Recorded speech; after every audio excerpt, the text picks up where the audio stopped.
খালি লা ইলাহা ইল্লাল্লাহ কালিমাটা পড়তে জানে এমন একটা মানুষও বাকি থাকবে না, বলেন নাউজুবিল্লাহ।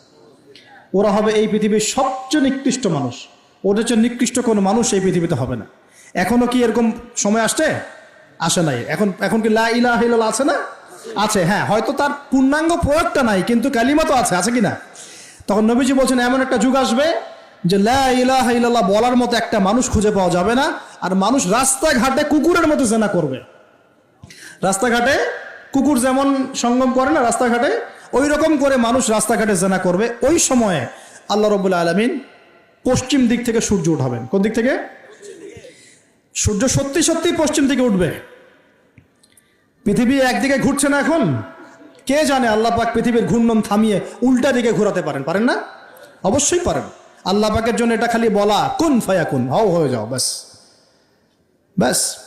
আমি কয়েকদিন আগে রিপোর্ট দেখেছি, পৃথিবীর নিচে কিন্তু আগুনের স্তর আছে, জানেন তো? পৃথিবীর নিচে আগ্নেয়গিরিগুলো আছে।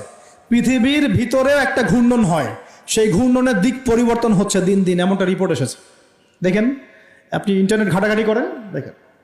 আর অনেকে রিপোর্ট করছে যে পৃথিবী আগে যে গতিতে ঘুরতো, এখন পৃথিবীর ঘূর্ণন গতি একটু বেড়ে গেছে। দেখেন রিপোর্ট, দেখেন। ঘূর্ণন গতি বেড়ে যাওয়ার মানে হচ্ছে টাইম দ্রুত পাস করবে।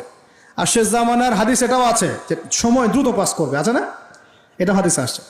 তো প্রিয় ভাইরা, এই সময়ে মানুষ খারাপ হওয়া শুরু করার পরে এমন খারাপ হবে, আল্লাহর নাম নেওয়ার মতো কোনো মানুষ থাকবে না, আল্লাহ আল্লাহ বলার মতো কোনো মানুষ থাকবে না। তখন পশ্চিম দিক থেকে সূর্য উঠবে। কিভাবে কিয়ামত হবে? নবীজি বলছেন একজন ব্যক্তি পানি খাওয়ার জন্যে পাত্রটাকে মুখের সামনে নিবে, পানি গিলতে পারবে না, কিয়ামত হয়ে যাবে। নাউজুবিল্লাহ। ইযা ওয়াকাআতিল ওয়াকিআ লাইসা লিওয়াকাআতিহা কাযিবা আল খারিআতু মাল খারিআ ওয়া মা আদরাকা মাল খারিআ, আছে না? আম্মা ইয়াতাসাআলুন আনিন নাবাইল আযীম।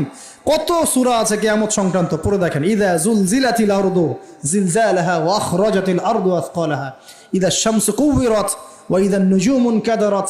এই সূরাগুলো পড়ে দেখেন। আম্মা পারার শেষ পারাটা, যেটা 30তম পারা, এর সূরাগুলো পড়ে দেখেন। কিয়ামত চোখে দেখতে পারবেন ইনশাআল্লাহ। সিংহায় ফুঁক দেওয়া হবে। আল্লাহ পাকের ফেরেশতার এত ক্ষমতা আল্লাহ দিয়েছেন, একটা ফুয়ে